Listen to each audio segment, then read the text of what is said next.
So for today's our individual worship message, and we'll turn our Bibles to Psalms 139. మొదట వచనము. యెహోవా నీవు నన్ను పరిశోధించి తెలుసుకొని ఉన్నావు.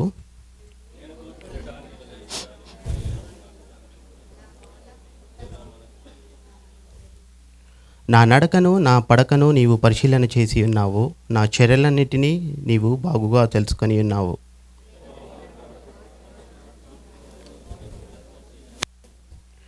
వెనుకను ముందును నీవు నన్ను ఆవరించి ఉన్నావు. నీ చెయ్యి నా మీద ఉంచి ఉన్నావు. నీ ఆత్మయుద్ధ నుంచి నేను ఎక్కడికి పోదును? నీ సన్నిధి నుంచి నేను ఎక్కడికి పారిపోవదును?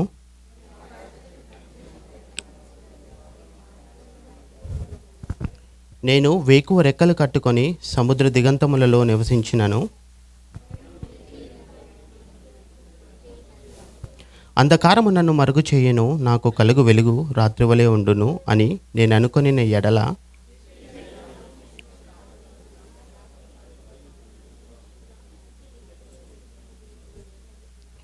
నా అంతరింద్రియములను నీవే కలుగచేసితివి. నా తల్లి గర్భమందు నన్ను నిర్మించిన వాడవు నీవే.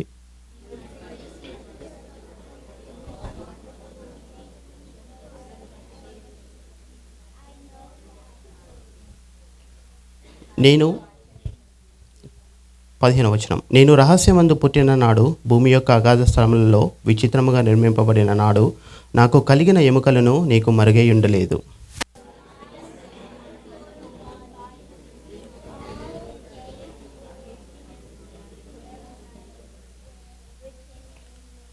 పదిహేడవ వచనం.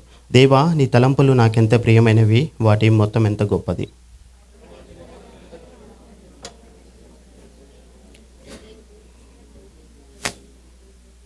సో ఇక్కడ చూసినట్లయితే అండ్ 139వ కీర్తన, and this is one of my favourite songs. అందరికీ చాలా స్పెసిఫిక్గా we like specific songs, right? So this is my one of the the favourite songs. So ఇక్కడ చూసినట్లయితే ఇక్కడ మనం హెడింగ్ చూస్తే this songs was written by David, king David. ఇక్కడ పైన హెడింగ్ చూసినట్లయితే దావీదు కీర్తనగా కనిపిస్తుంది కదా. ఇక్కడ కనుక మనం ఫస్ట్ 18 వర్సెస్ని కనుక ఇఫ్ ఈ divided into 3 parts, and first 6 versus ఒక పార్ట్గా, అండ్ 7 నుంచి 12 వరకు ఒక పార్ట్గా, అండ్ 13 నుంచి 18 వరకు ఇంకో పార్ట్గా మనం డివైడ్ చేయొచ్చు. సో ఫస్ట్ 6 వర్సెస్ ఇక్కడ చూసినట్లయితే ఇక్కడ దావీదు మహారాజు ఏం చెప్తున్నాడు అంటే, the all knowing God knows you. So omniscient God knows you, what you are going through, what you are and who you are, and నీ పేరు, నువ్వు, నీ పాస్ట్, నీ ప్రజెంట్, నీ ఫ్యూచరు దేవుడికి తెలుసు. అండ్ దావీదు మహారాజు ఏ విధంగా అయితే ఏ పరిస్థితి గుండా వెళ్ళినా దావీదుతో పాటుగా దేవుడు ఉన్నాడు అని అక్కడ చెప్తున్నట్టుగా మనము గమనించవచ్చు. సో ఇక్కడ చూసినట్లయితే 1 to 6 వర్సెస్ చూస్తే ఇక్కడ దావీదు మహారాజు ఏం చెప్తున్నాడు అంటే, he knows everything about you. So when you SIT down, when you stand up, he knows. What you're going through, he knows, and so whatever you're thinking right now, he knows, and whatever the situation may be that you experience like last week, or whatever you're going through in your heart, he knows. And at present situation మాత్రమే కాదు కానీ, and ఇక్కడ దావీదు ఏం చెప్తున్నాడు అంటే, he knows everything about you. It's kind of continuous tense కదా. So God knows everything about you. ఇక్కడ వచనాలు 1, 2, 3, 4 అట్లా చూసినట్లయితే he knows what you're going to say before you say. ఏదైతే మాట మన నోటికి రాకంటే ముందే దేవుడికంట అది తెలిసి ఉన్నదంట.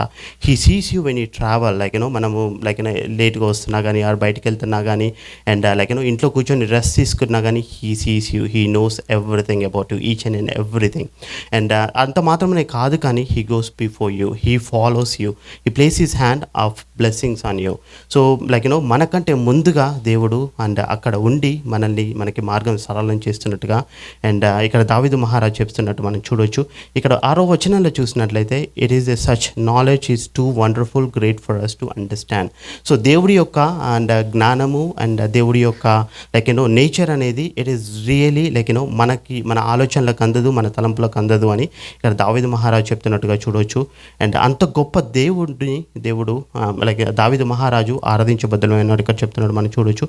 అలాగనే 7వ వచనం నుంచి 12వ వచనం వరకు చూసినట్లయితే, omnipresent God is with you. The first 6 verses is David is saying that all knowing God knows you, omniscient God knows you, and omnipresent God is with you. So దావీదు మహారాజు ఏ పరిస్థితి గుండా వెళ్ళినప్పటికీ, ఎప్పుడైతే అండ్ తను ఏ నేరం చేయనప్పటికీ సౌలు తరుముతున్నప్పుడు, సౌలు చేతి నుంచి తప్పించుకోవడానికి పరిగెత్తినప్పుడు దేవుడు దావీదు మహారాజుతో ఉన్నట్టు దావీదు మహారాజు ఇక్కడ చెప్తున్నాడు. ప్రతి సిచ్యువేషన్లో దేవుడు అండ్ దావీదు మహారాజుతో ఉన్నట్టే అండ్ మనతో కూడా ఉన్న దేవుడు. ఎందుకంటే మనం ఆరాధించే దేవుడు అండ్ మనం పూజించే దేవుడు, మనం నమ్ముకున్న దేవుడు నిజమైన దేవుడు. సో హీఈస్ విత్ యూ అంటే మేబీ మనం అనుకోవచ్చు, ఒకవేళ చర్చ్కి వస్తేనే మనతో ఉంటాడేమో, బయటికి వెళ్తేనే మనతో ఉంటాడేమో, లేకుండా బైబిల్ చదువుతుంటేనే మనతో ఉంటాడేమో అని కాదు. కానీ దేవుడు మనతో ఇప్పుడు ఈ క్షణము అండ్ ప్రతి క్షణము మనలో ఉంటున్నాడు దేవుడు. And he's in our మెస్ట్. మన మధ్యలో దేవుడు ఉంటున్నాడు. ఆ దేవుని మనం ఆరాధించబద్ధంగా ఉన్నాము. అండ్ అలాగనని ఇక్కడ వచనాలు 7 నుంచి అండ్ 12 వరకు చూసినట్లయితే, నీ ఆత్మ యుద్ధ నుంచి నేను ఎక్కడికి పోదును, నీ సన్నిధి నుంచి నేను ఎక్కడికి పారిపోదును. నేను ఆకాశంలోకి ఎక్కినను, నీవు అక్కడను ఉన్నావు. నేను పాతాళమందు పండుకొనినను, నీవు అక్కడను ఉన్నావు. ఇక్కడ దావీదు మహారాజు ఏం చెప్తున్నాడు అంటే, నీకు కనుమరుగైంది ఏది లేదు. నేను ఎక్కడికి నీ నుంచి దాచుకొని పరిగెత్తగలను, నేను నుంచి ఎక్కడికి ఎస్కేప్ అవ్వగలను. ఎక్కడికి పోయినా దేవుడు మనతో ఉన్న దేవుడు అని ఇక్కడ చెప్తున్నట్టు మనం అక్కడ చూడొచ్చు. ఆకాశంలోకి ఎక్కిపోయినా, ఒకవేళ కనుక మనం అనుకోవచ్చు, మనం ఇక్కడ కనిపిస్తేనే చూస్తాం కదా, బట్ నువ్వు డిసపియర్ అయిపోయినా ఒకవేళ మేబీ మనుషులకు తెలియదేమో, కానీ దేవుడికి మాత్రము అండ్ తెలుసు అని చెప్తున్నట్టు ఇక్కడ మనం చూస్తున్నాము. అలాగనే అండ్ ఒకవేళ సముద్ర గర్భంలోకి పోయినా అండ్ అగాధంలోకి పోయినా అండ్ అంధకారము మరుగు చేసినా అండ్ దేవుడు మాత్రము మనతోటే ఉన్నట్టు ఇక్కడ చూస్తున్నాము మనము. అండ్ మన జీవితాలలో కూడా చాలా విషయాలలో మనము అండ్ ఎటువంటి సర్కమ్స్టాన్స్ కానీ ఎటువంటి సిచ్యువేషన్ గుండా వెళ్ళినప్పటికీ దేవుడు మనల్ని విడువని ఎడబాయని దేవుడుగా ఉన్నట్టు మనము ఎక్స్పీరియన్స్ అయినాము, మనము అనుభవిస్తున్నాము అండ్ అనుభవించబోతున్నాము. దాన్ని బట్టి దేవుని మనము ఆరాధించబద్ధమై ఉన్నాము. అలాగనే ఇక్కడ చూసినట్లయితే అండ్ వర్సెస్ 13 to 18 వరకు చూసినట్లయితే ఇక్కడ the creator and who created you and who formed you is your God. All forming God and the eternal God is formed you. The creator created you. So మనం అనుకోవచ్చు దేవుడు ఎందుకు మనల్ని మనుషుల్ని సృష్టించిను అనుకోవచ్చు. కానీ మామూలుగా అయితే ఇప్పుడు యాక్చువల్గా మన హ్యూమన్ బాడీ కాంప్లెక్స్ అని ఎంతమంది నమ్ముతారు? How many of you believe that our human body is very complex? ప్రపంచం మొత్తంలో చూసినట్లయితే మన హ్యూమన్ బాడీ అనేది రియలీ ఏ కాంప్లెక్స్ స్ట్రక్చర్. ఎంత కాంప్లెక్స్ అంటే ఇప్పటిదాకా మన సైంటిస్టులు కానీ ఆ డాక్టర్స్ కానీ అండ్ పెద్ద గొప్ప అనుకునే వారికి కూడా ఇప్పటికి కూడా మన బాడీ గురించి క్లియర్ పిక్చర్ లేదు. కానీ దేవుడు మనల్ని ఏం చేసిండు అంటే he made all delicate and inner parts of our body. So all కొన్ని కాదు, ఏదో ఒక చెయ్యి సృష్టించి మొత్తం బాడీ వదిలేయడం కాదు, తల సృష్టించి బాడీ వదిలేయడం కాదు, కానీ he made all delicated and inner parts of our body అనేది ఇక్కడ కీర్తనకారుడు అయిన దావీదు చెప్తున్నాడు. మనం ఇక్కడ చూడొచ్చు. ఇక్కడ 13-14 వచనాలలో చూస్తే, నా అంతరేంద్రియములను నీవే కలుగ చేస్తేవి, నా తల్లి గర్భమందు నన్ను నిర్మించిన వాడవు నీవే. నీవు నన్ను కలుగ చేసిన విధము చూడగా భయమును ఆశ్చర్యమును నాకు పుట్టించినవి. అందును బట్టి నేను నీకు కృతజ్ఞతాస్తుతులు చెల్లించుచున్నాను. నీ కార్యములు ఆశ్చర్యకరములు, ఆ సంగతి నాకు బాగుగా తెలిసి ఉన్నది. ఇక్కడ చూస్తే మనము చాలామంది మన చర్చ్లో ప్రెగ్నెన్సీతో ఉన్నారు అండ్ కిడ్స్ రీసెంట్గా డెలివరీ అయిన వాళ్ళు ఉన్నారు కదా. చూడండి, ఒక చిన్న ఒక క్రోమోజోమ్ నుంచి అండ్ ఒక పెద్ద బాడీ రావడం అనేది హౌ వండర్ఫుల్ అండ్ మార్వలెస్ కదా. మనము చూసినట్లయితే and how God created us అనేది is mesmerizing. It's really wonderful, marvelous. When you look at the newborn babies కానీ or pregnancy కానీ everything throughout the process చూసినట్లయితే, ఎందుకంటే you are so precious in the God's sight.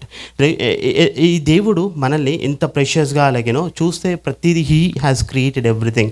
ప్రతిదీ దేవుని ద్వారానే యేసు ప్రభువు కోసమే అండ్ ఆయన ద్వారానే ఆయన కోసమే ఆయన కొరకే సృష్టించబడింది కదా. అటువంటి దేవుడు మనల్ని అండ్ ఎందుకు సృష్టించిండు అంటే and he wanted us to have a relationship with him and he wanted us to be with him for eternity.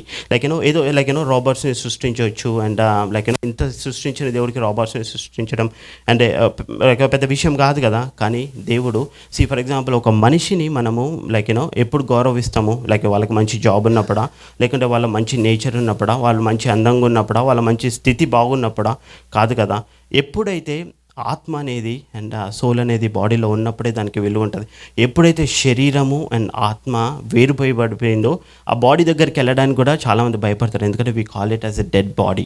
So అంతే కదా, ఎంత అందం ఉన్నా, ఎంత పలుకుబడి ఉన్నా, ఎంత డబ్బు ఉన్నా, ఏమున్నా కానీ God cares for our soul. Like ఆ ఆత్మని రక్షించడం కోసము, మనల్ని నిత్య నరకాగ్నిలో పడకుండా ఉండడం కోసము దేవుడు మన కోసము తండ్రి అయిన దేవుడు తన ఒక్కగానొక్క కుమారుని. సో ఇప్పుడు మామూలుగా మనకున్న పిల్లలకి మనం ఏం చెప్తాము అంటే లైక్ భయంతో ఏదో ఒకటి చెప్పి చేయిస్తాము, ఒకవేళ వాళ్ళకి చేయకున్నా కానీ దేవుడు అట్లా కాదు.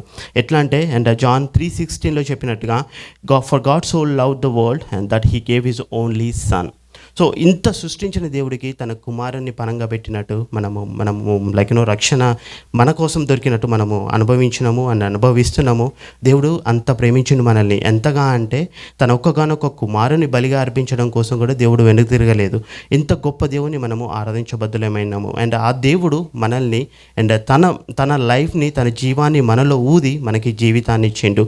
అండ్ లైక్ అంత కాంప్లెక్స్ స్ట్రక్చర్ని దేవుడు and he made us fearfully and wonderfully అన్నట్టు ఇక్కడ కీర్తనకారులు చెప్తున్నట్టు మనం ఇక్కడ చూడొచ్చు.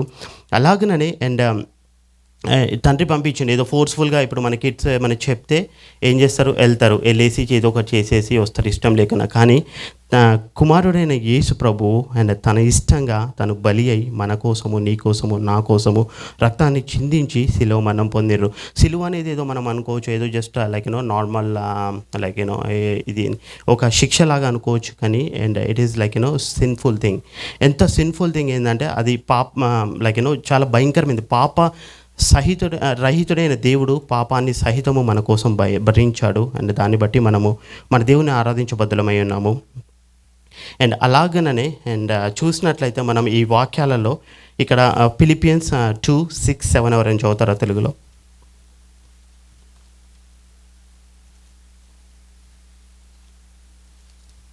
ఆయన దేవుని స్వరూపము కలిగిన వాడయుండి దేవునితో సమానముగా ఉండుట విడిచిపెట్టకూడని భాగ్యము ఎంచుకొనలేదు గాని మనుషుల పోలికగా పుట్టి దాసుని స్వరూపమును ధరించుకొని తను తానే రిక్తునిగా చేసుకుని.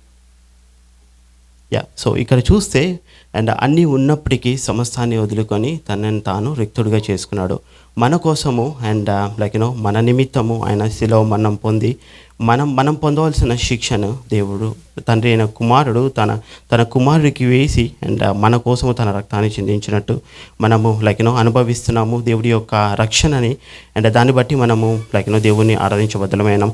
అలాగనే ఇప్పుడు ఒక గొర్రెల కాపరిని చూసినట్లయితే, గొర్రెల కాపరి తనకున్న లైక్ ఒకవేళ కనుక 100 గొర్రెలు ఉన్నట్లయితే అందులో 99 గొర్రెలు అండ్ ఉండి ఒక గొర్రె తప్పిపోయినట్లయితే, ఏ విధంగా అయితే తప్పిపోయిన గొర్రె నిమిత్తము మొత్తాన్ని 99ని వదిలి అండ్ మిగిలి తప్పిపోయిన గొర్రె కోసం ఏ విధంగా అయితే వెళ్ళి తనని లైక్ ఆ గొర్రెని కాపాడుకుంటాడో, అదేవిధంగా మన కోసము తను లైక్ గొర్రె తప్పిపోయినట్టు మాత్రమే కాదు కానీ అండ్ మన కోసము తన ప్రాణాన్ని పెట్టి తన ప్రాణాన్ని రక్తాన్ని చిందించినట్టు మనము లైక్ శిలువ మరణం ద్వారా మనము రక్షించబడ్డాము. దాన్ని బట్టి దేవుని మనము ఆరాధించబద్దులమైనాము. అలాగనే మనకి తండ్రి అయిన దేవుడికి ఉన్న పాపం అనే అడ్డుగోడని యేసుక్రీస్తు ప్రభువు బద్దలు కొట్టి మనల్ని తండ్రి అయిన దేవుని ఏకం చేసిండు. కొలెషియన్స్ 1:21-22 ఎవరైనా చదువుతారా తెలుగులో? కొలెషియన్లకు రాసిన పత్రిక 1:21-22.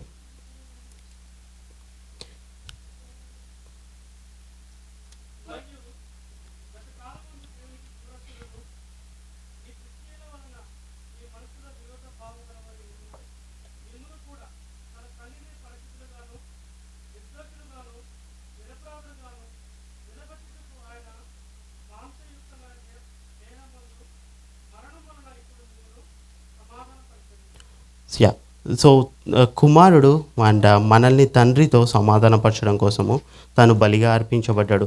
పాపం చేయని వాడైనప్పటికీ మన కోసము పాపం భారాన్ని మొత్తము భరించి అండ్ ఏ విధంగా అయితే గొర్రె గొర్రె బొచ్చు కత్తిరించే వాని ఎదుట ఏ విధంగా అయితే సైలెంట్గా ఉంటుందో అండ్ సమస్తాన్ని సృష్టించినప్పటికీ సమస్తము ఆయన కోసము, ఆయన ద్వారా ఆయన సమస్తము కలిగినప్పటికీ వాటన్నిటినీ గొప్పగా ఎంచుకొనలేదు. కానీ మన కోసము మన దేవుడు మన శిలువ మరణం పొంది తన రక్తాన్ని చిందించిండు.